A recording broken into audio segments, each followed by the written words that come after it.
Welcome to this video. In this video, we talk about where Angular is heading to in 2025. So from its inception in the year 2009, 2010, if there is one thing Angular has always focused on is performance. So from the very beginning, Angular has always had an eye on performance. So that's why even the team decided to evolve from Angular JS to the newer version of Angular that we do know today. But if there is one thing from my point of view that Angular has lacked is the developer experience. So remembering myself when I was learning Angular at the newer version, it was hard to learn things like observables, dependency injections, dependency graph, Angular modules. Even if some of these design patterns were in other languages, it was hard to learn because it was new or within the front-end development. So that's why when React came, React quickly appealed to people because React was very simple to learn, mainly by using JavaScript functions. Eventually, the Angular team, they recognized the need to make Angular easier to learn. But along the way, Angular team, they try to always have Angular very performant. You can remember in Angular version 9, when they introduced the IB renderer, to have a new renderer that is easy to evolve, to maintain, but also that remain very performant in rendering Angular applications. Now, fast forward to Angular 15 and Angular 16. Now, a new era started with Angular. This is what we call the renaissance of Angular. And it is true that within a couple of years, Angular has made so many changes that makes Angular easier to learn. We can mention things like standalone component. Now to have forms with typings, now with signals. Angular is now easier to learn. Angular modules were stripped from the platform. So all these made changes have really helped the framework, not only from the performance part, but also regarding its developer experience that it can produce. And even myself, I would say that now Angular is easier to learn, easier to reason about. It is easier to talk about. And really, looking forward, I think that Angular will become better and better. But now, a big question I would like to answer here in this video is, will Angular take over React? I think that's a question that many people would like to debate. And it is true, with the renaissance of Angular, more features were brought to Angular that makes the framework easier to learn for beginners. But is Angular ready to take over React? Well, for me, I think that if there is one thing that also is missing within the framework of Angular in order to reclaim its first position, is maybe that Angular needs to become less Angular. So what do I mean by Angular becoming less Angular? Unlike React, Angular is a framework with everything already built in within a framework. You can mention the forms modules, you can mention the router, we can also even mention Angular material. So all those things that are directly built in, directly within the framework. So it makes the framework a whole, so to speak. Whereas React, when it started, it just started to be just a library to render a component. And things like the router were just third-party applications.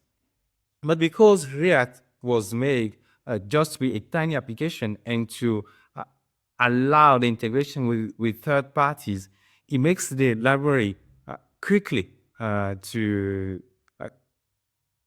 have a lot of interest, because a lot of people were just wondering what kind of improvement we could just add to this library that is React.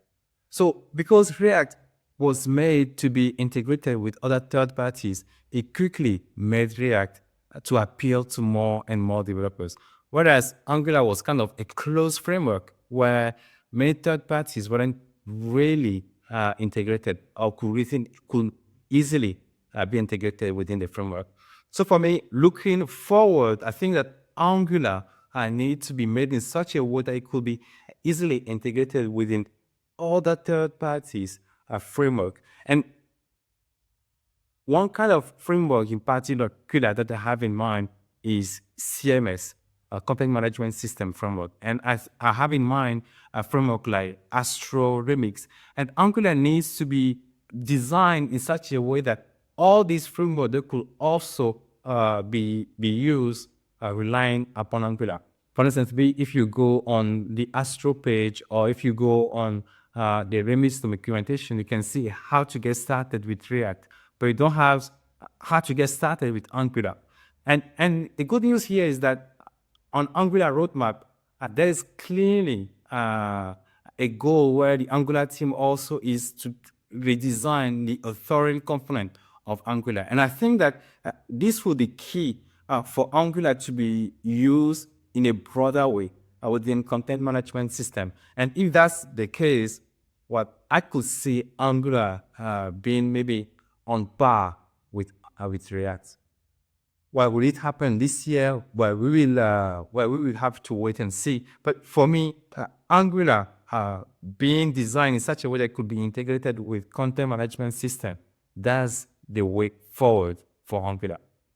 Now, another question as well that I would love to answer within this video is the future of Angular analog JS. For instance, we can say that React now has transitioned from just being a standalone library for now being used within a framework like Next.js. Will Angular also transition for just being a framework to become a meta framework as analog.js? Well, it's true that analog.js is bringing new features with Angular. But for me, I don't think that the future of Angular is analog.js. The reason being is that when we see analog.js doesn't have a lot of momentum compared to Next.js. Quickly, I think that Next.js has been adopted by the community, whereas for me, analog.js is still stuck in its evolution and its adoption by the community. Again, these are my views when I see, for instance, the number of download of analog.js compared to when Next.js started. So for me, the future of Angular is not analog.js. Analog.js for me remains a playground where experimental features could be played, and these features eventually they'll be landed directly within Angular itself. When we have to wait and see how analog.js, how it is matured, and how it will maybe used in the future. But for me, Angular will remain this framework that will be directly used by end users, by developers.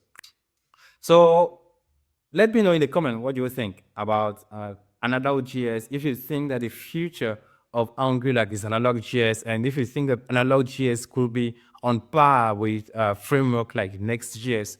And I'll be really interested to know what you think Angular will head to within this year, 2025. And if you think that Angular will one day take over React. So I'll be really interested to see what you think about these questions in the comment video. So until the next one for another video.